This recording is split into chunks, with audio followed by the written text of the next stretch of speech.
Since Jinnah was allergic to mass mobilization or land reforms, the only way to attract people to the Muslim League was the use of religion.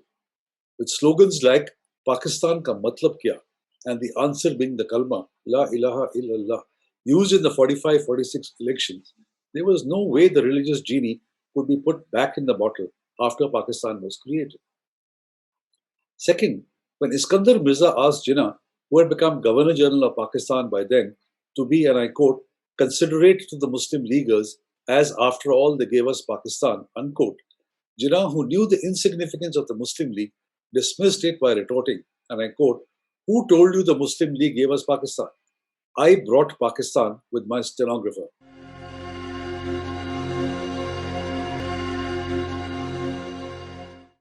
Let me begin by admitting that there are two things that are difficult to talk about in India. One is cricket and the other is Pakistan. On both these subjects, there are over a billion experts who are convinced they have the answers. Additionally, a lot appears in the media on both the subjects. Leaving aside cricket, I'm sure you already know a lot about Pakistan and read about it daily in the newspapers too, as well as follow TV debates. So rather than repeating what you may already know or have read about or seen, I propose to take you on a different kind of journey and to give you a flavor of Pakistan that you don't normally experience. My emphasis would be on imparting an understanding of the deeper issues regarding Pakistan. I've divided the talk into four parts. I'll first give you a brief introduction about myself and where I'm coming from. I will then give you a broad overview of some of the issues that are important in understanding Pakistan. Developing this further in the third part, I will talk about the Pakistan Army and the rather nebulous phenomena of the Pakistani mindset when it comes to India. In the last part of the talk, I will discuss the Indo-Pak relations and Pakistan's Kashmir fixation, because you can't understand Pakistan without understanding these obsessions of Pakistan. My interest in Pakistan began quite early in life, thanks to the stories my father, an Indian Air Force officer, told us about two Pakistan Air Force officers who had been his flight commanders in the Royal Indian Air Force during the Second World War, flying Hurricanes and Spitfires over Burma and also after the war. Later, these officers were to head the Pakistan Air Force. The Indo-Pak Wars of 1965 and 1971 further heightened my interest in Pakistan. In college and university, I studied the history of the freedom movement and the partition of India, and I was hooked. During my service career, I have spent most of my time in various Pakistan-related desks. Post-superannuation, I've read even more on Pakistan than I did while I was in service. What I've found is that much of the attention in India quite naturally gets focused on issues of terrorism emanating from Pakistan, on the cross-border infiltration, on ceasefire violations, and the stop-go Indo-Pak relations. However, as a result, the real and serious problems of and in Pakistan tend to get ignored. While not losing sight of such issues, I have tried to study Pakistan beyond the headlines and the beaten track and sought answers to some fundamental questions, like why, for example, as Aparna mentioned in the beginning, is Pakistan such a troubled and troublesome state? Why is its survival frequently called into question? Why is it a terrorist supermarket? Are its problems of recent origin, or are they rooted in its very genesis? The search for answers to questions like these led to my first book, Pakistan Courting the Abyss, that was published in December 2016. It focuses on the critical issues facing the country. My lecture today is based on this book. My second book, Pakistan at the Helm, published in July 2018, focuses on the Pakistan's leadership during the last 7 decades. And my third book, Pakistan, the Balochistan Conundrum, published in July 2019, talks about Pakistan's largest and most troublesome province. It is my hope that these books will give a new viewpoint and a better understanding of Pakistan. For me, the starting point in understanding Pakistan is even before its creation, in the Pakistan movement itself. At its core, the movement was based on the belief that Hindus and Muslims could not coexist, or they could only coexist if Muslims were rulers. This was a fundamental premise for the creation of Pakistan. The second fundamental premise was that religion provided the basis of nationhood. I will deal with this aspect later. Here, let me focus on the belief that Hindus and Muslims could not coexist. Pakistan was imagined, conceived, and premised on the notion that India's Muslims needed a homeland. In his presidential address to the open session of the Muslim League in Lahore on 22nd March 1940, Jinnah had said, and I quote, "The Muslims are not a minority. The Muslims are a nation by any definition, and they must have their homelands, their territory, and their state." Unquote. He was articulating the feeling of insecurity that had developed amongst a section of the Muslim elite in North India that they had become a minority. Not so much in numerical terms, because they were always in a minority, but due to the loss of power in the wake of the long decline of the Mughal Empire and the growing domination of the British. So long as they were rulers and had power and patronage, this elite did not fear being a numerical minority. Loss of power, coupled with the introduction of representative government based on one man, one vote, raised fears of becoming permanently subordinate to the majority Hindus. Somewhere in the subconscious was also the apprehension of being ruled by those whom they had ruled for centuries. Sayyid Ahmad Khan was the first to articulate this apprehension in the late 1880s when he described representative government in India as a game of dice in which one man had 4 dice and the other only one. Jinnah echoed similar sentiments in the next century when, in response to Gandhiji's statement that Hindus and Muslims were brothers and equals, Jinnah stated in his 1940 presidential address in Lahore, and I quote, "Brother Gandhi has 3 votes, I have only one." Unquote. This belief developed during the Pakistan movement about the two-nation theory that Hindus and Muslims could not coexist is a deeply held one in Pakistan even today. The second element in understanding Pakistan is that it did not start on a clean slate in 1947, but carried with it the burden and legacy of the Pakistan movement. 3 elements were important here. 1. The opportunistic use of religion. 2. Total dependence on the British, as a result of which the Muslim League remained stunted as a movement and a political party. And 3. Transmitting the Muslim League's quest for parity with the Congress and between Hindus and Muslims to an obsessive quest of parity with India. 2 telling examples would suffice. Jinnah had sanctioned the use of religion because the Muslim League was very weak or had no presence in the areas it claimed for Pakistan in the West. In Punjab, if you would recall, there was a unionist coalition government of Muslims, Sikhs, and Hindus. In NWFP, there was a Congress government. Only in Sindh did the Muslim League have a presence.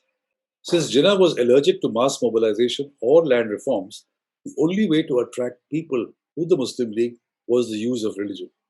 With slogans like Pakistan ka matlab kya and the answer being the kalma, La ilaha illallah, used in the 45-46 elections, there was no way the religious genie could be put back in the bottle after Pakistan was created. Second, when Iskandar Mirza asked Jinnah, who had become Governor General of Pakistan by then, to be, and I quote, "considerate to the Muslim Leaguers, as after all they gave us Pakistan," unquote, Jinnah, who knew the insignificance of the Muslim League, dismissed it by retorting, and I quote, "Who told you the Muslim League gave us Pakistan?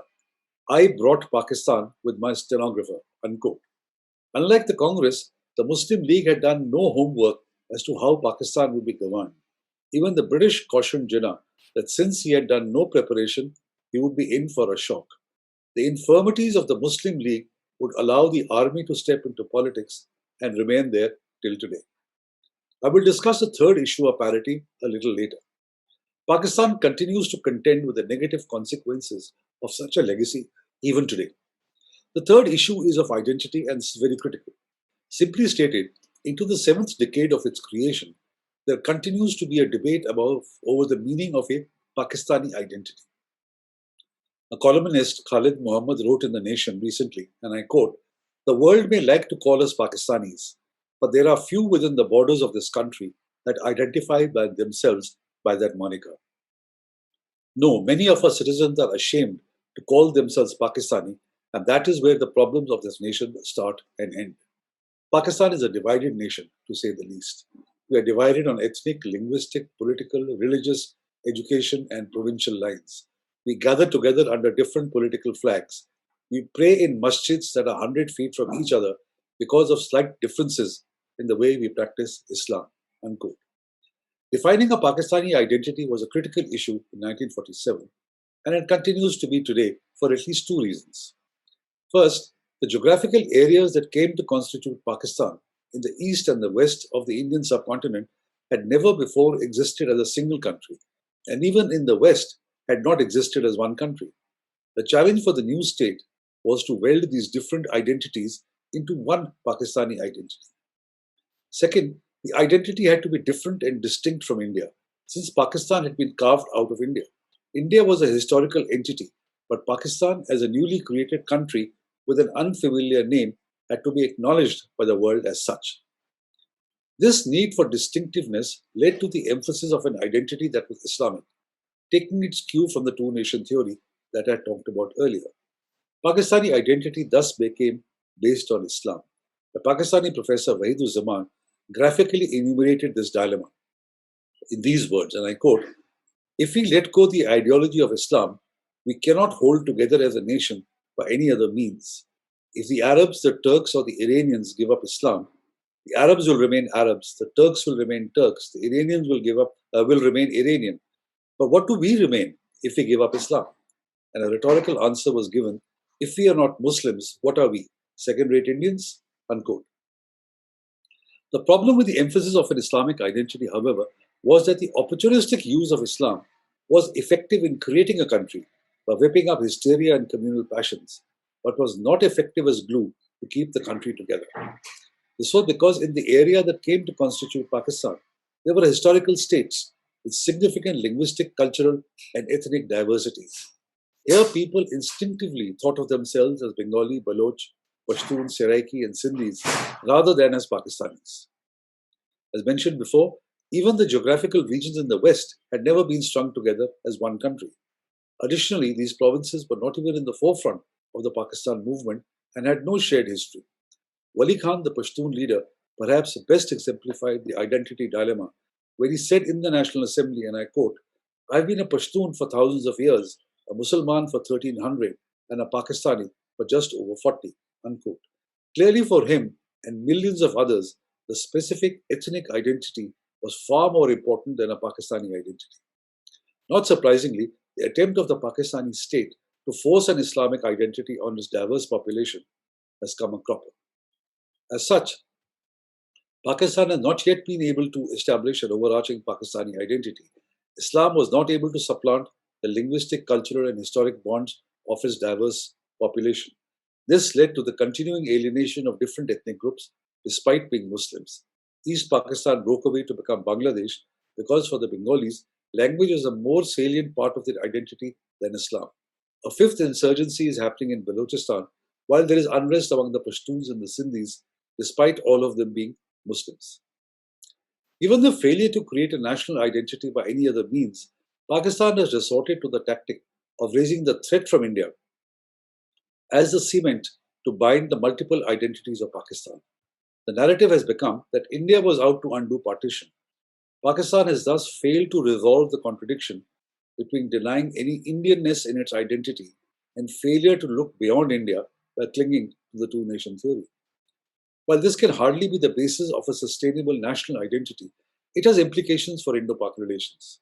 In fact, as soon as India became the negative reference point for defining Pakistani nationalism, there was no way Pakistan could develop a new and positive identity for itself or develop normal relations with India. It meant that Pakistan would need a Hindu India constantly as an essential reference point for its raison d'etre, and its national identity would continue to be a negative anti India narrative. Hence, hostility with India is par for the course and has become a necessity for Pakistan. Such an attitude towards India and Hindus has been reinforced by the government approved school curriculum. According to a Pakistani study, and I quote, "Hatred against India and the Hindus has been an essential component of the ideology of Pakistan because for its proponents, the existence of Pakistan was defined only in relation to Hindus. Hence, Hindus had to be painted as negatively as possible." Unquote. An interesting development in the identity debate has been the gradual Arabization of the lingua franca, Urdu. By trying to deny its subcontinental roots, Pakistan has tried to locate them in the sands of Arabia and the arrival of Muhammad bin Qasim in Sindh in 712. As a spin off, there is now a linguistic struggle that reflects the identity dilemma. The gradual Arabization is indicated by the replacements of subcontinental words by the Arab counterparts. Thus, Ramzan has become Ramadan, Khuda Hafiz has become Allah Hafiz, Namaz is becoming Salat, and even Pakistan is becoming Al-Pakistan. And now, God forbid, Punjab, the land of the five rivers, is soon going to become Punjab. Of course, the latest trend is to look for its identity in Turkey. The fourth issue in understanding Pakistan is Islamization. Incremental doses of Islamization, starting from the Objectives Resolution of 1949 and Zia's Islamization drive, have led to intolerance, insecurity, and violence, and a situation where different sects of Islam are almost at war with each other, where the persistent killing of Shias is being called genocide. Today, each sect of Islam has its own set of madrasas in different cities and localities in which primacy is given to arguments to attack and demolish the other sects. It is this narrow tunnel vision of Islam that is being imbibed by successive generations of Pakistanis. Where have all the incremental doses of Islamization left Pakistan? I'll give you one example. It is a bit gruesome, but it explains graphically where Pakistan is at.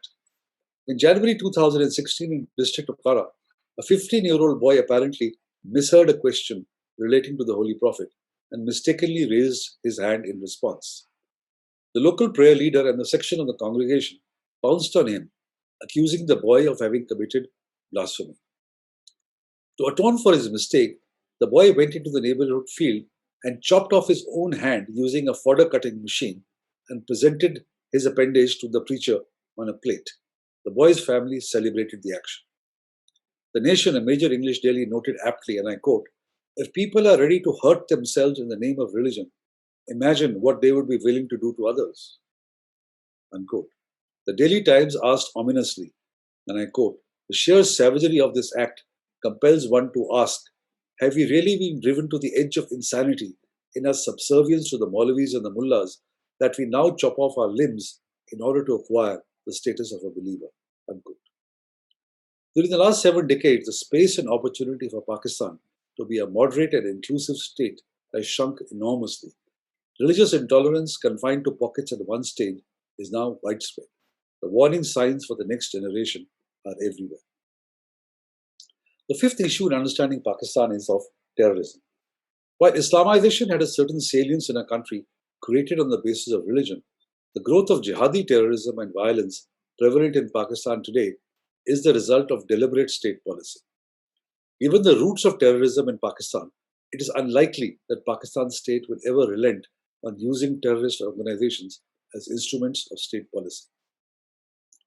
Right from its creation and more so afterwards, Pakistan has used jihadis of various hues as instruments of state policy without examining their long-term effects on Pakistani society. Not surprisingly, Pakistan is seen the world over as the epicenter of terrorism. This image is embedded in the world through a number of events, such as the kidnapping and killing of Daniel Pearl, the headquarters of the Afghan Taliban being in Pakistan, and above all, Operation Neptune Spear, where the Americans found Osama bin Laden hiding a scant kilometer away from the Pakistan Military Academy at Abbottabad. The sixth element in understanding Pakistan is the use of violence. It is undisputed that Jinnah had a strong faith in constitutionalism, and he even disagreed with Gandhiji's policy of civil disobedience movement to fight the British rule. Yet, when it came to the crunch, it was he who gave a call for direct action in 1946 to achieve Pakistan through unconstitutional means, if necessary, which led to mass killings in Calcutta. Through violence, Jinnah wanted to conclusively demonstrate that Hindus and Muslims could not stay together. One lesson that successive generations of Pakistani leaders have imbibed from this was that it was only force that the Hindus understood. Or as Ayub Khan put it so graphically in a directive about the objectives of Operation Gibraltar to Commander-in-Chief General Musa on 29 August 1965, and I quote, "As a general rule, Hindu morale would not stand more than a couple of blows delivered at the right time and place. Such opportunities should, therefore, be sought and exploited." Unquote. Or as Ayub's biographer put it, "The Hindu has no stomach for a fight." The use of violence in the Pakistani psyche has, over the decades, mutated into the concept of terror. Based on their perception of the Muslim rule of the subcontinent, Pakistan is held that the Hindu, that is the Indian, was submissive. Consequently, through terror alone, a decision could be imposed upon him. According to Brigadier Malik's Quranic concept of war, a compulsory breeding in the army establishments is Zia's time. Once a condition of terror into the opponent's heart is obtained, hardly anything is left to be achieved. In fact, terror is not a means of imposing a decision upon the enemy, it is the decision that is to be imposed upon him. That is terror for the sake of terror. It is this belief of terror as a means of warfare that has been used to justify covert Pakistani terrorist attacks in Kashmir and other parts of India. The argument is that through terrorism, it would be possible to force India to the negotiating table in a weakened position. To quote Ayub again, the political aim for the struggle in Kashmir was to weaken India's resolve and bring her to a conference table without provoking a general war. Unquote. To strike terror into the hearts of the enemy, his faith must be weakened, whereas the Muslim soldier must adhere even more firmly to his own religion. Furthermore, this standard of terror is equally applicable to nuclear as well as conventional wars, thus making terror an adjunct to Pakistan's nuclear strategy. Unfortunately for Pakistan, forceful and successful Indian reaction has invariably refuted such assumptions, surprised the Pakistanis, and many Pakistani leaders have lived to regret such a fallacy. For example, led to believe that one Pakistani Muslim soldier was equal to 10 Hindu Indian soldiers, the inability to take Kashmir in 1965 was a rude awakening for the Pakistani public. Writing about the Indian victory in Bangladesh, Ayub Khan wrote in his diary on 16th December 1971, I suppose the Hindu morale is now very high. It is the first victory they have had over Muslims for centuries. It will take us a long time to live this down. Unquote. Let me now talk about the Pakistan Army and its beliefs, something that is critical in the understanding of Pakistan. Voltaire's famous quip, where some states have an army, the Prussian army as a state, has been used frequently and realistically so with regard to Pakistan and its army. So all powerful has the army become that instead of being an organ of the executive, the army has become identified with the state itself. It is not just the sheer size of the army, nor its huge business interests, but the army's claims to be the defender of Pakistan's territorial frontiers and the ideology of Pakistan that has given it a larger than life role in Pakistan. So much so that the threat perceptions of the army have become the threat perceptions of the state. And as Stephen Cohen puts it, time and again, the army's way has been Pakistan's way. The key to army's dominance was the advice that was given by Major General Sher Ali Khan Pataudi to General Yahya Khan in 1969, that the army's ability to rule lay in its being perceived by the people as, and I quote, a mythical entity, a magical force that would succor them in times of need when all else failed. The army was the final guarantor of Pakistan and its well-being. Unquote. Every military ruler has made this the cornerstone of his policy. It is when the army's charisma starts to fade that the generals know their time is up. The army has crafted Pakistan's strategic concerns and policies since the 1950s. Even when there has been a civilian government in power, it is the army that has called the shots. As far as key foreign policy, defense, and security issues are concerned. As a consequence, since the army thinks of security largely in military terms, the military aspects of security have predominated Pakistan's strategic thinking at the cost of non-military one. This is a major part of the tragedy that Pakistan faces today. The army that Pakistan inherited at birth was Punjabi dominated, and Punjab was the dominant province of Pakistan, especially after 1971. This trend has continued till today, with the difference that the areas of recruitment have shifted from being predominantly in Potwar in North Punjab to Central and South Punjab and to the urban centres. Two core beliefs of the army stem from the circumstances of partition. The first is that partition itself was unfair and incomplete. A linked belief is the perception that India has not accepted partition and given an opportunity would outdo it. Post 1971, after the creation of Bangladesh, this belief has been further strengthened and has given rise to the third core belief that Bangladesh must be avenged. The fourth is that the army is not only the guardian of the territorial frontiers of Pakistan, but as I mentioned earlier, of the ideological frontiers and custodian of Nazariya-e-Pakistan, or the ideology of Pakistan. A fifth element is that politicians cannot be trusted, as given an opportunity, they would compromise Pakistan's interests. A final element arising out of its geographical insecurities vis-à-vis India is the concept of strategic defense depth in Afghanistan. A key element of the army's thinking and culture is a visceral hatred for India.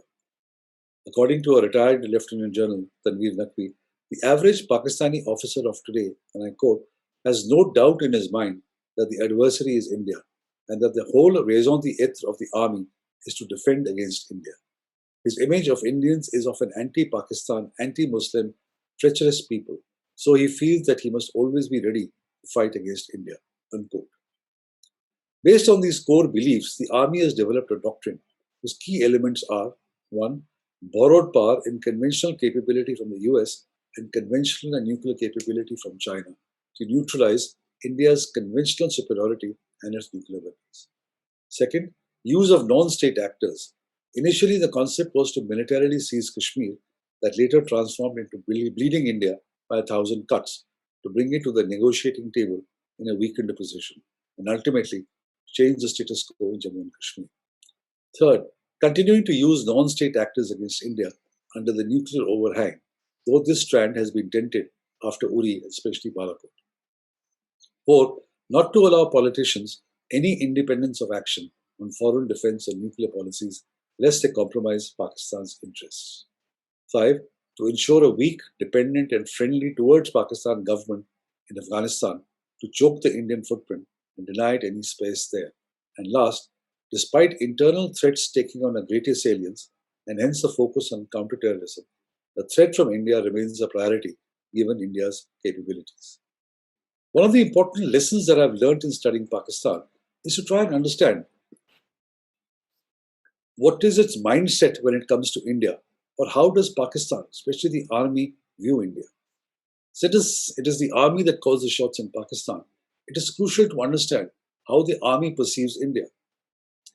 The various elements of the Pakistani mindset towards India have been distilled in a publication titled India, a Study in Profile by Lieutenant Colonel, later Lieutenant General Javed Hassan for the Command and Staff College, Quetta. It is widely read and is prescribed reading in various army institutions.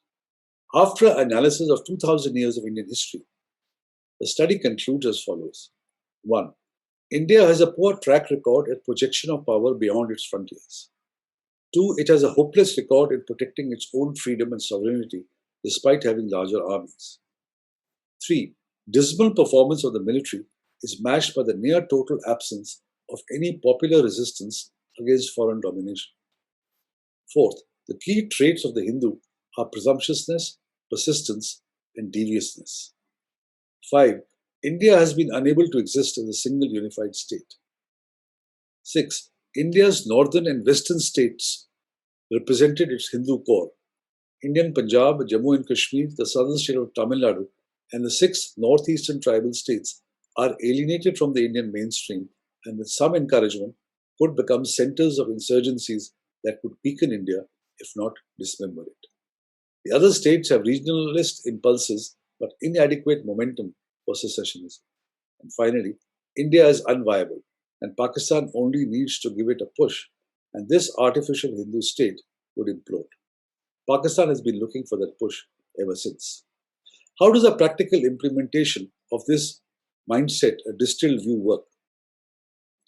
Given his views on Hindus and thus on India, it is hardly surprising that Javed Hassan, who by 1999 was force commander in other areas, was one of the infamous 4 who, together with Musharraf, Chief of General Staff Muhammad Aziz, and Commander 10 Corps Mahmood Ahmad, planned a scheme like Kargil.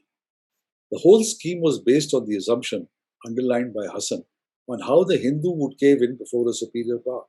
Such a massive miscalculation, based on half-baked knowledge and a priori assumptions, can have disastrous consequences in the future, given that both countries have nuclear weapons power.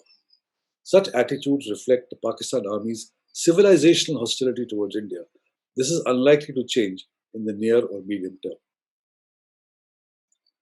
Pakistan's attitude and policy towards India hinges on one factor above all else: the desire for parity, military, political, and regional parity. It is this obsessive and fixated yet elusive search for parity with India that accounts for the trajectory of its defense, security, and foreign policies. It also explains the various strategies that Pakistan has adopted over the decades and continues to adopt, unmindful of the consequences of its own survival. The compulsive need for parity harks back to the history of the subcontinent and to the Pakistan movement. Believing itself to be the inheritors of a millennia of Islamic rule over the Indian subcontinent, and especially of the Mughals, Pakistan feels that its inheritance demands at least equality, if not superiority, to India. It is this quest that led to the demand of a separate Muslim homeland in the first place and to Jinnah's articulation that Muslims must have parity in representation in legislatures despite being a numerical minority. In Pakistan, the quest for parity and the imagined threat perception from India has come at a huge cost. As noted Pakistani writer Ahmed Faruqi notes, and I quote, Pakistan's continuing preoccupation with seeking a military solution to its conflict with India is strategically myopic on three counts. First of all, it has not been militarily successful. Secondly, it has failed to achieve Pakistan's stated political aims. And third, it has been costly in terms of the benefits foregone by not spending enough on raising the people's standard of living. For Pakistan, Kashmir was and is the unfinished agenda of partition. It is the K in the acronym Pakistan. Jinnah called Kashmir Pakistan's Sharag or jugular. Kashmir acquired greater salience after Bangladesh broke away from Pakistan. Issues of revenge against India apart, the creation of Bangladesh effectively buried the two-nation theory and the use of Islam to weld a national identity. As a result, Pakistan needed another crutch as an ideological nationalist narrative. This crutch became the ideology of Pakistan, of which Kashmir was an integral part. As a result, Pakistan's position on Kashmir is frozen in time without an alternative strategy. Its military strategy to wrest Kashmir by force, as in 1947, 65, and 1999, has repeatedly failed. Its semi-military strategy of using terrorists since 1989 to force India to come to the negotiating table in a weakened position has not been successful either. It has failed to develop any coherent political strategy except to intermittently raise the issue of human rights violations. This hasn't worked either. But despite repeated failures, Pakistan will not relent on Kashmir. Why is that? I think Zulfikar Ali Bhutto in 1969 perhaps gave the best explanation in his book, The Myth of Independence. And he wrote, and I quote, it's a long quote.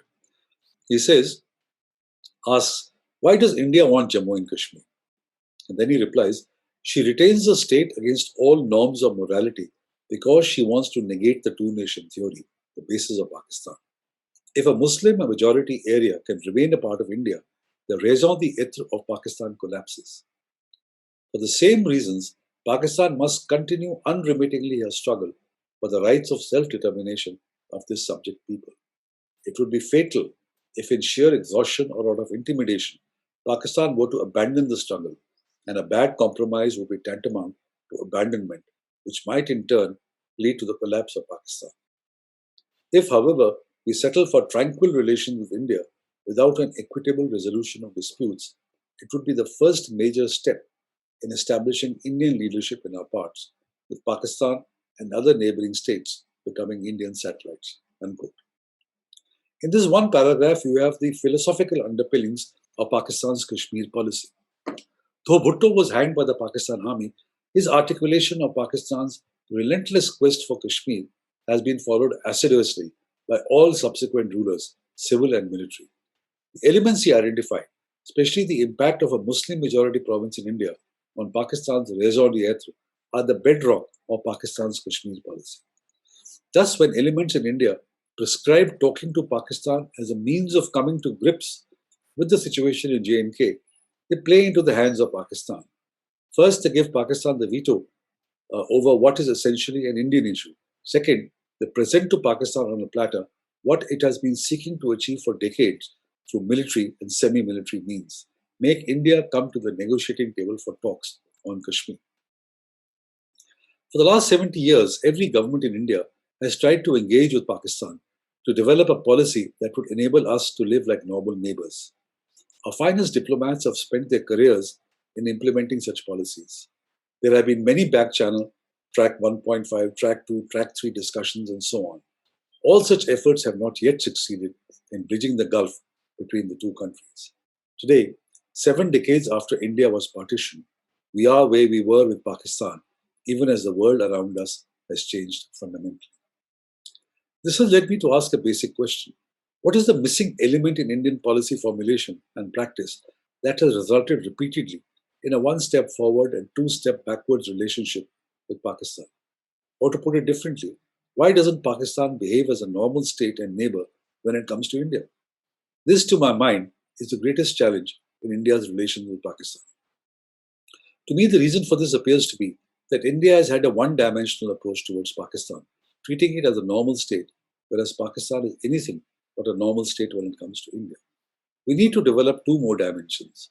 The first is an in depth understanding of Pakistan, and the second is to factor in how Pakistan views India and its mindset. For example, I've asked myself whether a normal, let alone a positive relationship with India, even fits into Pakistan's ideological and security narrative. Anti India is how Pakistan defines its identity. Can we get around this? How do we deal with Pakistan's obsessive desire for parity with India? How do we deal with Pakistan's fixation for Kashmir? Do we understand the mindset of the Pakistani establishment and its hatred for India? In reality, the grooves of any talks between India and Pakistan on Kashmir and terrorism are deep and difficult to change. For Pakistan, Kashmir has to be on the top of the agenda. The blueprint for future engagement agreed to at UFA failed precisely because Kashmir was not given the priority Pakistan expected. No government of Pakistan can survive for long without projecting Kashmir as a core issue. This also explains the behavior of Imran Khan post 5th August 2019. In any case, what do India and Pakistan talk on Kashmir? All Pakistan wants to get at a minimum is the Kashmir Valley. It knows that Jammu and Ladakh are pipe dreams. Its entire foreign and defense policies are geared towards that objective. That is why it keeps harping on the UN resolutions on the one hand and uses non state actors on the other to promote violence. However, it must be noted that for Pakistan, an unresolved Kashmir issue also serves the useful purpose to whip up anti India public opinion to divert attention from any divisive domestic issue. And keeping Kashmir on the boil also serves the Pakistan army well, assuring it a preeminent place in Pakistan with the first claim on its resources. This brings me to the current situation, which is the ground being cut under Pakistan's feet as far as Kashmir is concerned following the 5th August 2019 developments. Post 5th August 2019, changes in the constitutional status of J&K and the reorganization of the state, Pakistan's attitude has become even more belligerent, and it has laid down that there can be no talks unless India reverses the changes made. This is not going to happen, so the possibility of the talks at the moment are bleak, if not non existent. Over the decades, Pakistan has got used to India turning the other cheek and absorbing the pain. This has only reinforced its belief that they could trample all over India. In the last couple of years, however, things have started changing, and hence you will find that Pakistan is struggling to find an answer. Uri, local commanders empowered to retaliate on the LOC, Balakot strike, and the 5th August developments in J&K are indicators of this. Hence, Pakistan has changed its narrative from the submissive Hindu to the Hindu supremacist and RSS philosophy followed by the BJP. With this nationalist narrative of Kashmir Banega Pakistan built over the decades having been shattered, Pakistan is hitting out in every direction using overt and covert means. Imran Khan's threatening speeches, moves in the Security Council, talking of false flag operations, warning of a bloodbath, accusing India of trying to subsume Kashmiri identity, threatening further radicalization of Kashmiris, conventional war that could escalate into a nuclear holocaust, and so on are just examples. The underlying effort is to incite people to take to the streets in protest against the Indian government. However, Pakistan has not been able to get international traction. Only China, Turkey, and Malaysia have given some statements in support. The reality is that after the high point of the 2019 UNGA session, the international attention on Kashmir has tapered off. Imran Khan has realized that he has been under the mistaken impression that the Islamic world would back his narrative on reversing the constitutional changes in Kashmir, and the Western powers would zero in on alleged human rights violations. Barring symbolic statements, neither has happened, while the underlying message has been that it is an internal matter of India. It is obvious that as the reality of changes in J&K sinks in, Imran Khan is getting more desperate. While the abusive statement that he has made personally targeting Prime Minister Modi could pander to his domestic audience, especially the army, bilaterally, they are nothing short of a disaster. Apart from his own predilections, the selected Prime Minister is undoubtedly trying to please his army masters. However, if he were ever to be serious about a dialogue with India in the future, he would find that it would be a long, arduous, and uphill road to retract his abuses against the Prime Minister, make amends, and be taken seriously by the Indian government. Has the recent joint statement of the DGMOs made any difference? We can perhaps discuss this during the question and answers. I would conclude by saying that the key elements in understanding Pakistan are that it was premised on the assumption that Hindus and Muslims could not live together and that Islam provided the basis for a nation state. Both these assumptions have proved to be incorrect. Added to this was the quest for parity with India, seen largely in military terms, that has been the central reason for Pakistan being a security state, and its inability to transform itself into a democratic nation with a strong development agenda. Were the quest for parity with India have been across the board, Pakistan may well have been a different country. Parity in terms of democratic functioning, economic development, education, social sector advancement, etc., would have seen a fundamental shift in Pakistan's priority. Finally, the Kashmir obsession has combined with the above elements to distort Pakistan's development as a normal state. It is unlikely that the Pakistan security establishment will relinquish the notion of parity with India. If its track record is anything to go by, Pakistan will continue to pay a heavy price in terms of lack of internal development in its elusive quest for parity with India and hasten its trajectory towards the abyss. Let me end by quoting two of Pakistan's most famous poets, Faiz Ahmed Faiz. When in one of his earlier poems, he writes, "Ye daag daag ujala, ye shab guzida seher. Ye daag daag ujala, ye shab guzida seher. Wo intezar tha jiska, ye wo seher to nahi." And Habib Jalib, talking about the Pakistan Army's action in Bangladesh, says, "Mohabbat goliyon se bo rahe ho. Mohabbat goliyon se bo rahe ho. वतन का चेहरा खून से धो रहे हो. गुमान तुमको कि रास्ता कट रहा है. यकीन मुझको कि मंजिल खो रही है." Pakistan is caught between Faiz's anguish at the unfinished birth of Pakistan and the baggage of the Pakistan movement. वो इंतजार था जिसका ये वो सहर तो नहीं. And Jalib's lament of what the rulers of Pakistan have done to the country. वतन का चेहरा खून से धो रहे हो. As it tries to chase distant mirages. यकीन मुझको कि मंजिल खो रहे. Thank you very much for your patience.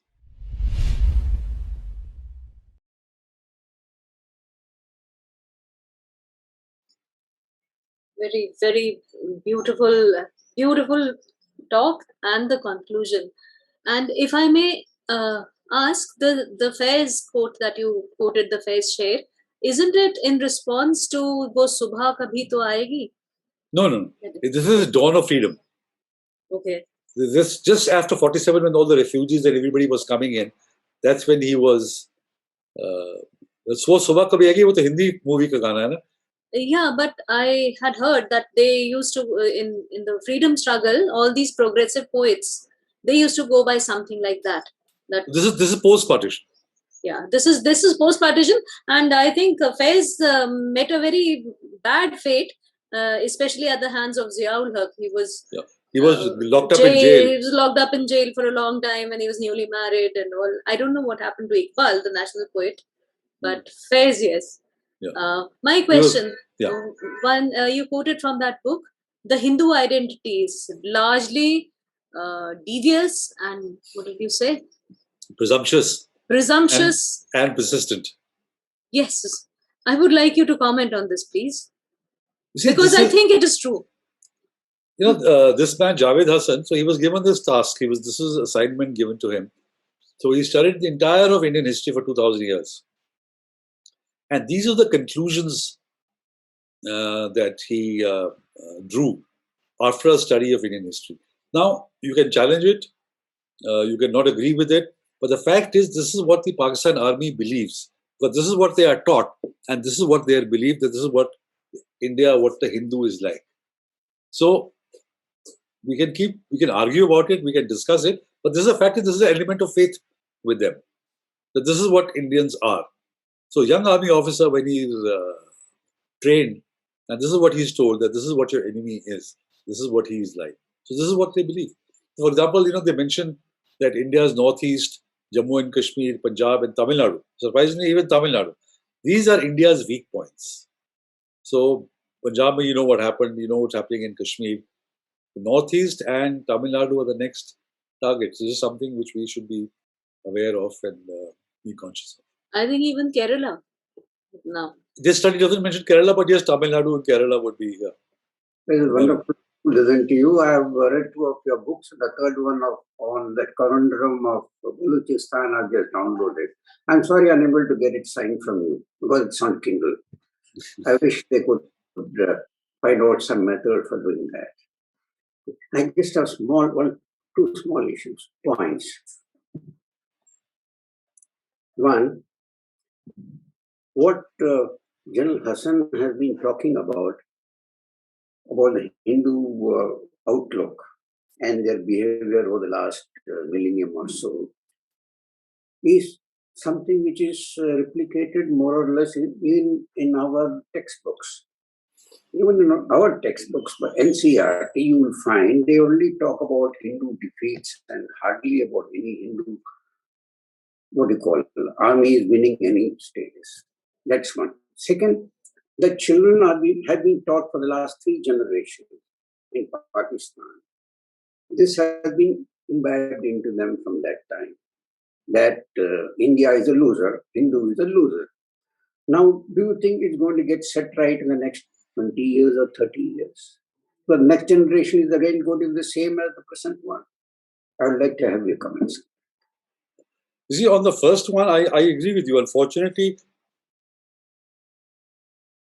ever since Macaulay's minute on education, there has been a massive distortion in to destroy a civilization, to destroy a people, you have to distort the education. And I think only now there's some sort of realization is coming to us. So we are not, for example, the longest serving dynasty in India are the Cholas. 2000 years the Cholas ruled. And they are the only power which went out into Southeast Asia. Even today, the traces of Hindu influence in Southeast Asia are the Cholas. How many people know anything about the Cholas, especially in the north? We are not taught about the Cholas, we are not taught about the Satavahanas, we are not taught about the Chalukyas. But Mughal history of the last 200 years is glorified, they become the great Mughals. So this is such a huge distortion, and so it's so unfortunate that anybody now who tries to correct a curriculum is immediately labeled as a Hindutva, is labeled as a Bhakt, is labeled as whatever. Kashmir is where is the home of Shaivism, for example, and such an integral part of the Indian culture and society is treated that we are changing the demography of Kashmir. So it will take time. It will not happen easily. It will take 20, 30, 40, 50 years it will take to remove the distortions which are there, that, they never won. For example, nobody appreciates the fact about Prithviraj Chauhan. Twice he defeated Mahmud of Ghori. But the third time, and he forgave him both times. Third time, Ghori won, and he was not going to forgive Prithviraj Chauhan. So it depends on the value system of where you are coming from. So that's one thing.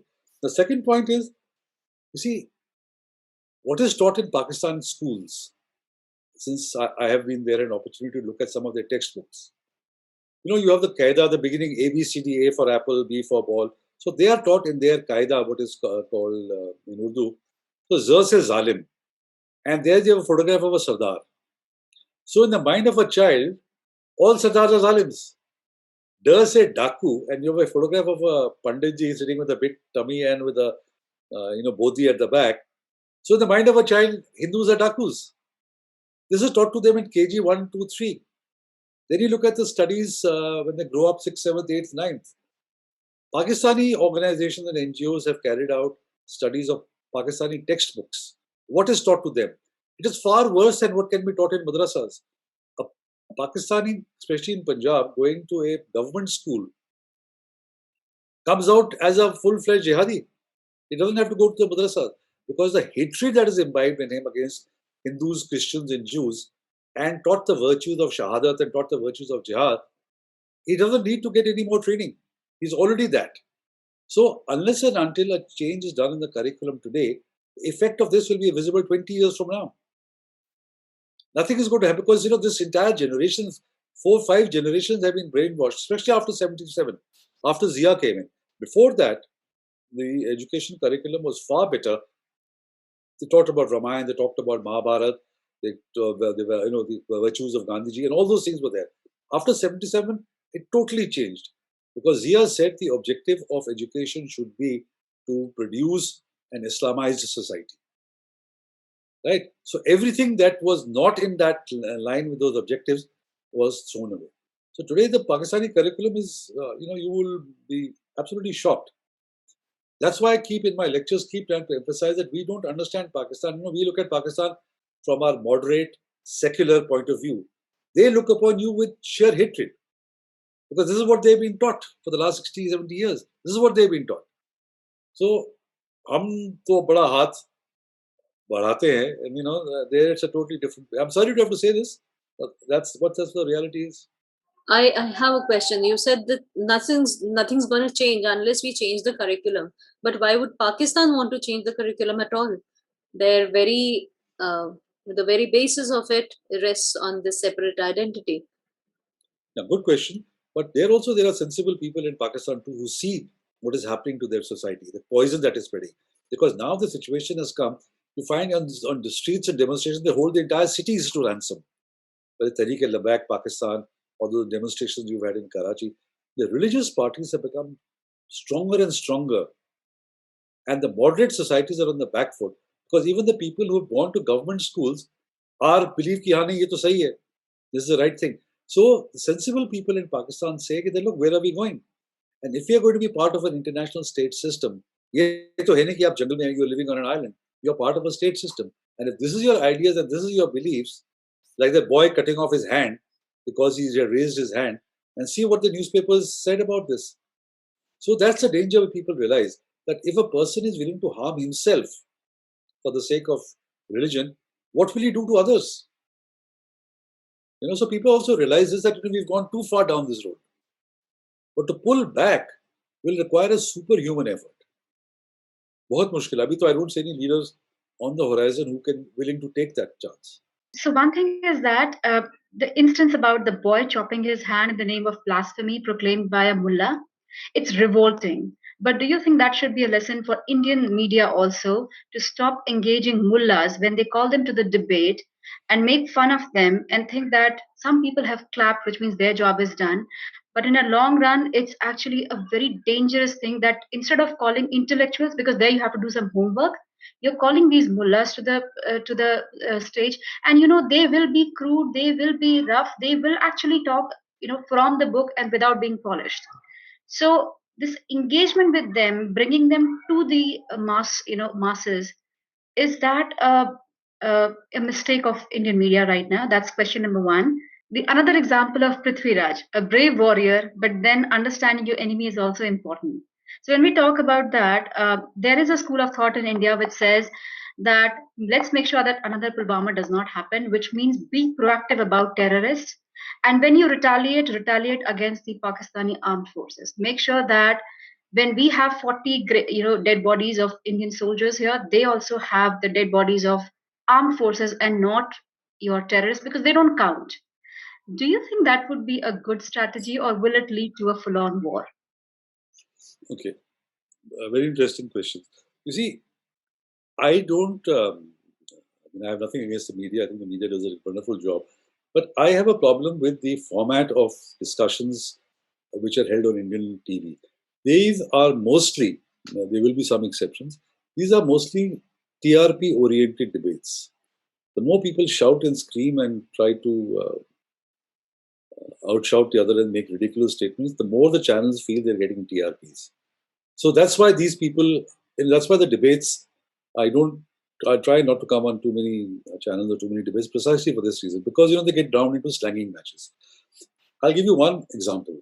Soon after this COVID thing started, Nizamuddin Markaz mein there was a problem. So on this one particular debate, there were two Muslim scholars. One was from Nizamuddin Aulia's, the Hazrat Nizamuddin ke jo Markaz hai wahan pe, and other was from the Nizamuddin Markaz, which is the Tablighi Jamaat. The anchor did not even know the difference between the two. And when this person from Hazrat Nizamuddin was speaking, he started shouting him and berating him कि तुमने ये COVID फैलाया because of this. He said, हम तो कह रहे हैं कि वो निजामुद्दीन मरकज को बंद करो, तबलीगी जमात को वहां से बंद करके निकालो. But this anchor kept shouting on this poor guy. So if he was not an extremist, at the end of the debate, he would have become an extremist. Now, this is the unfortunate lack of awareness of our own anchors and the silly things they're able to say on TV. And basically, the idea is to provoke. They are provoking people. You see, one big thing we must realize, we paint everybody in the same brush. The key madrasas, whether it's in India, the key madrasa that are fomenting or from where the graduates are coming out and becoming terrorists in Pakistan are all Deobandis. Right? Deobandi ka headquarters, markaz kahan par hai? India mein hai. Why is it that the students from Deoband and the Deobandi curriculum don't become terrorists?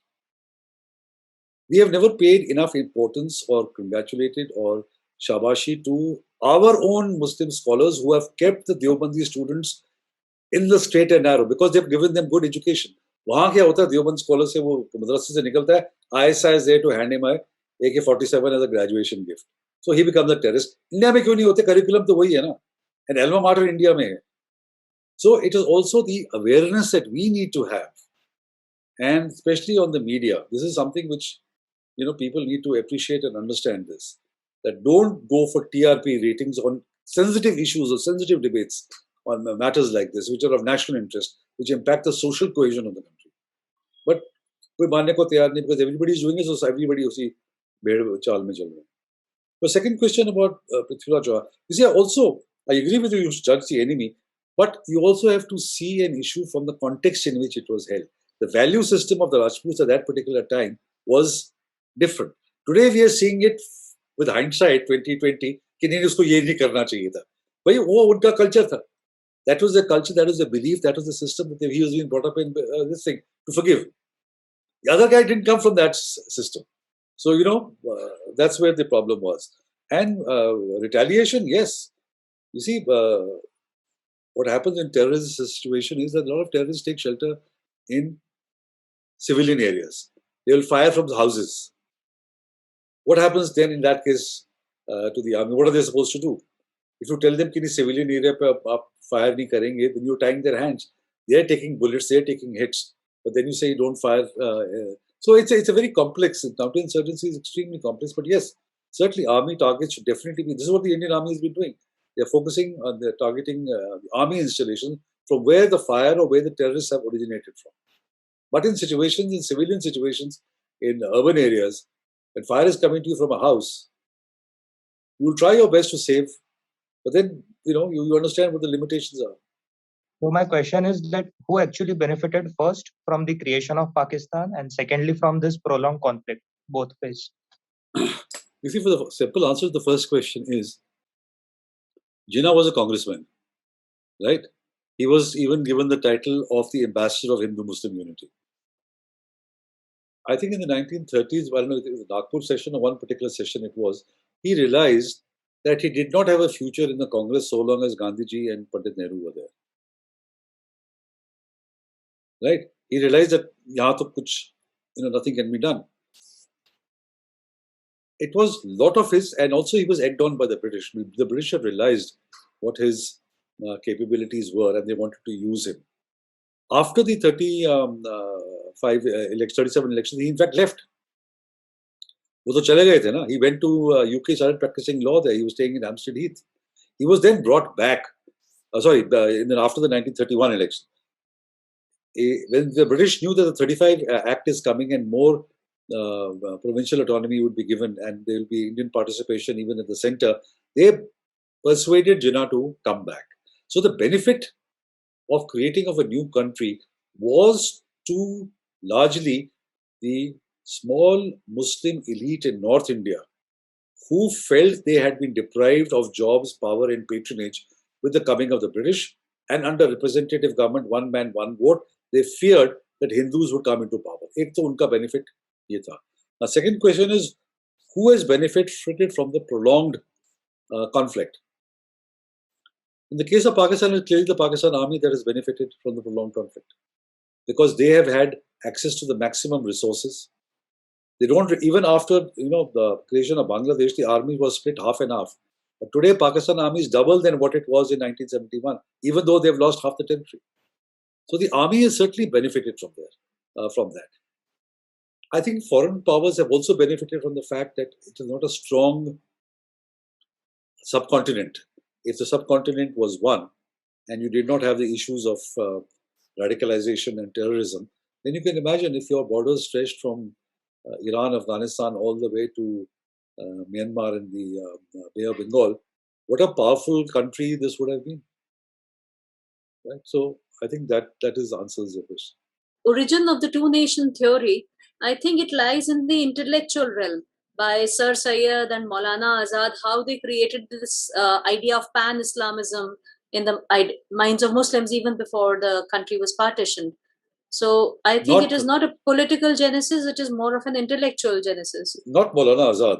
In fact, Maulana Azad's difference with Jinnah precisely was this. He said that nowhere in the Quran or in Islam does it say that you can form a nation or country on the basis of Islam. He points to the example of Medina, where the Holy Prophet, everybody in that Riyasat in Medina was part of the country. It was not purely based on Islam. So his difference with Jinnah was that. But yes, Sayyid Ahmad Khan started from there in the 1880s and 1890s and then got filtered. Ultimately, Jinnah was the man who actually implemented it. So, and this came about because of the fear of representative government. You see, nobody knew how representative government is going to work. I mean, they assumed that all the Hindus will vote for a Hindu person.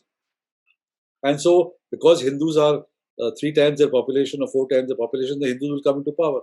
Not realizing that there will be so many different political parties. Nobody knew how representative government would work in the 1890s and 1890s. So they felt that's why separate electorates. So if electorate in 1905, which was set up, was precisely because of this fear that hame to koi vote dega nahi. So we must have a separate electorate. And the British were willing to play along because they felt, and by the time the Congress had started showing, had become more aggressive, though it was initially a debating club, by the 1890s and early 20th century, they had started taking strong resolutions. So the British felt this is a good time, separate electorates karo, inko divide karo politically. See, before the separate electorates, there were differences between Hindus and Muslims on the social and cultural plane. Obviously, 2 different religions. But politically, on the political side, there were very few differences. What the British did was to, for divide and rule, projected these differences onto the political plane. Sir, I have nearly 2-3 questions. So my first question is what will be the solution for Pakistan? Will bullet will be the solution, or will be the breaking Pakistan will be the solution? And my second question is, why Indian state doesn't interfere in Pakistan regional politics? Why they can't have their men's or the people who are of their ideology? Why we don't support them by financially and all, so that the anti-Pakistan, anti-India will be destroyed? And my third question is, what will be Indian long-term goal to detect the terrorism in Pakistan? How we can do it? Solution for Pakistan will come from the people of Pakistan itself. Right? They have to decide what is the kind of government, who in the government, whether they want the army to dominate, whether they want X, Y, Z. Solution of Pakistan has to come from Pakistan. But one area which I did not go into in this lecture, given the constraints of time, Pakistan today is in an extremely vulnerable position because of non-traditional security threats. In my book, Pakistan Quoting the Abyss, I coined an acronym called WEEP, which is Water, Education, Economy and Population. Take the case of water. Pakistani's own think tanks They have predicted that Pakistan will become an absolute water scarce country by 2025. That's 4 years from now. Absolute water scarce country means less than 500 cubic meters per capita per annum, which is drought-like conditions in major parts of the country. Now, China can't give you water, you can't get water from anywhere else. There is no other industry, but एक ही industry over there. That's a major problem. In terms of education, 50% of Pakistan's children don't go to school at the primary level. And there are massive dropouts by the time they get to class 5. So the number of children who actually graduate are just about very few, maybe 10% of the total population of children who are actually graduating. Population is growing at 2.4%. The largest in South Asia and largest in most part of the world. It is unsustainable.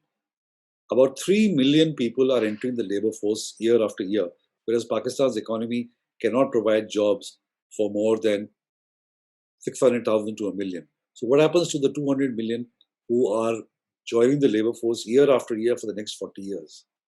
So, these are structural and institutional issues that Pakistan has, which actually will lead, if they're not corrected, lead to an implosion of Pakistan. So I don't think we need to look for a solution for Pakistan.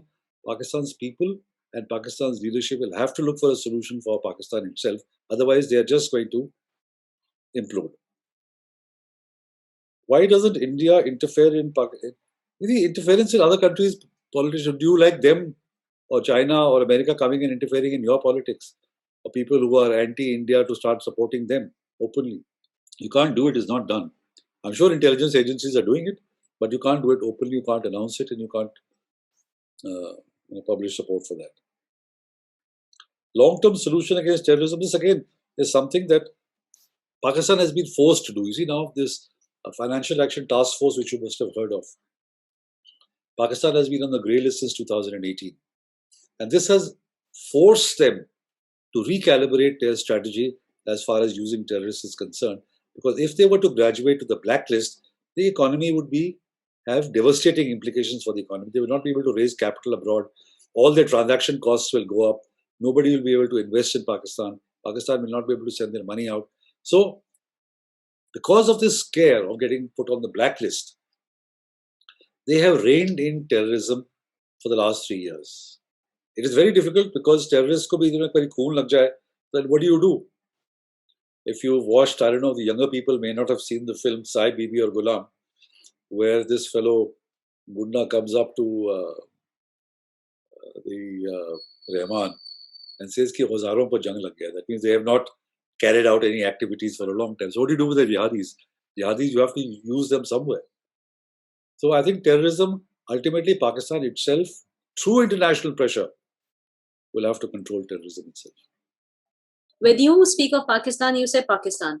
When I think of Pakistan, I think of it as demand for Balochistan, demand for separate Pakhtunistan, for a Sindhu Desh, and now a very disappointed area of, again, Balochistan with the CPEC happening. Nothing, they gain nothing out of it, I think. No, true, because the ethnic divisions in Pakistan are very strong. That's why Bangladesh became Bangladesh way back in 1971. Even though they were a majority population, they were 52% of the population of the then undivided Pakistan. But they decided to break away because of the Bandiri. It's only the Punjab, which is actually the dominant province in Pakistan, and they treat the others as colonies.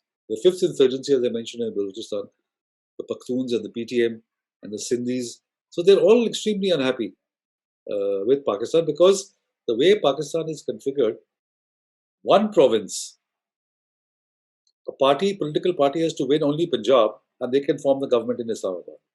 They don't need the support from the other provinces because the majority of population is there. So that's, that means that if Punjab, so Balochistan, there's 13 MNAs, 13 or 18 MNAs maybe. They have no consequence. They cannot project anything for their state because unki koi sunwai nahi hai. Right? So that is that. It's ethnic fault lines run very deep in Pakistan. But like you said, Punjab is the most dominant. So I can't say that how long will it hold on together. It will hold on. Because the army is there. The army is also a Punjabi army. the majority of the people in the army are Punjabi and then a lesser number of Pashtuns. So they will hold the country by force. But what yoga if ultimately if chips are down, they'll come to a Bangladesh-like of situation. They have to force their way out. Even Punjab is not a unified Punjab. You know, the South Punjab is what is called Seraiki, which was a civilization of its own. Multan used to be their capital. And they speak a different language. They have their own very rich culture. They have their own literary tradition. But they have been also Qabza Karod by Punjab. So there is a movement to create a Seraiki province. If that Seraiki province gets created, then it is the you're a Seraiki. The massive domination of Punjab will erode to a certain extent. So governments will not be formed purely out of winning in Punjab. They will also have to win from other provinces. There is a movement to create a Seraiki Suba, but let's see if it's successful or not. I believe there are fault lines, division of loyalties even within the army now. See, very little literature is available on this. What literature is available is that the influence of the Islamists, because of the radicalization of society, because the army is recruiting from central and south Punjab today. That's also the area from where the Lashkar-e-Toiba and the Jaish-e-Mohammed also recruit. It is quite possible that one brother is going into the Jaish and the other brother is going into the army. So there is growing radicalization in the army, but we don't know the extent of it. There have been cases in the past where the Pakistan Army has refused to fire on protesters. In 1977, during the PNA movement, for example, 3 brigadiers had to be sacked because they did not allow, or their soldiers did not shoot into the crowd, but they shot in the air. And then there have been a whole lot of conspiracy cases where a group of army men have tried to get together to overthrow the co-commanders and to capture the chief and things like that. So there is that division in the army. People now talk about division among the Shia officers and the Sunni officers because they pray separately and the different thing. But abhi, if the literature available nahi, and it's only speculation, one can't say anything categorical about it. Sir, let me start by saying that your work on this subject is very extensive. And as we speak, I do have Pakistan, the Balochistan conundrum in my hands, and this is my 5th read to this book. Yeah. My question is, sir, do you think that with the current colonial mindset that Pakistani establishment carries, Free Balochistan movement will see the light of success maybe in another 20 years or 50 years down the line for that matter? Will separate Balochistan be a possibility or not? How do you see it? It's a very difficult question because right now, as I mentioned in my book also, the Baloch face a very uphill task because the land to population ratio is skewed. They are just about 4.5% of the population and they have 44% of the area. The Pakistan Army is better equipped, better trained, and better weapons than what they have. So, physically, through sheer force, they will not be able to break away from Pakistan. But they will keep the Pakistan Army bogged down. They will increase the cost for holding on to Balochistan and making sure that their resources are not exploited by Pakistan. They will attack pipelines. So they will continue this kind of attack the Chinese, try and disrupt Gwadar, disrupt the China-Pakistan economic corridor and so on. But in history, in the world politics, you have a thing called a black swan event. A black swan event is something that is not anticipated, but whose impact is devastating. Like COVID, for example. COVID is a total black swan event. Nobody anticipated this, but look at the devastation it has wrought all over the world. So the situation may change tomorrow.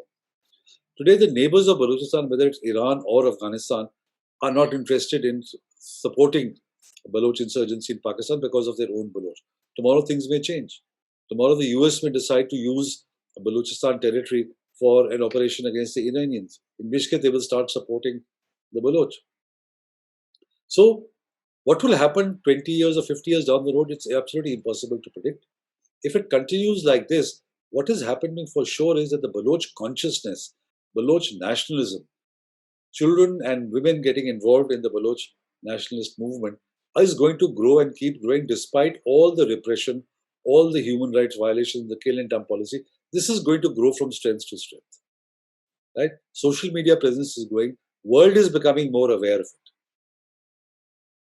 So again, as I said, it's very, very difficult to predict. But this is one thing that a black swan event can happen and can turn the thing. But for that, the Baloch also will have to work very hard. For example, come on a same platform. They are divided amongst various tribes. They don't have a common minimum program. What do they want to do with an independent Balochistan? Is this a revival of the Sardari Nizam, the tribal areas, or is it going to be a democratic Balochistan? So they also have to do a lot of their homework to get back on track on what exactly is it that they want. How come a category of Indian politicians brazenly, give statements in favor of Pakistan, especially when we have, serious national security issues going on, for example, the Balakot strike and other such things. So, question here is: are these leaders compromised in a way, or are they arm twisted or blackmailed to give out such statements? I don't think so. I think the far simpler explanation. The politician does politics. Wherever he finds usko apna mafad hai, usko, he feels a slight advantage he will get by trying to show the government or his opponent down, he will take that opportunity. He doesn't necessarily all the time think of larger interests. So I wouldn't attribute suspicious motives to politicians like that. I would just say that they feel that there is a political opportunity or point scoring or getting their names in the papers or come across on television to try and embarrass the government. So uske liye mostly it happens of that.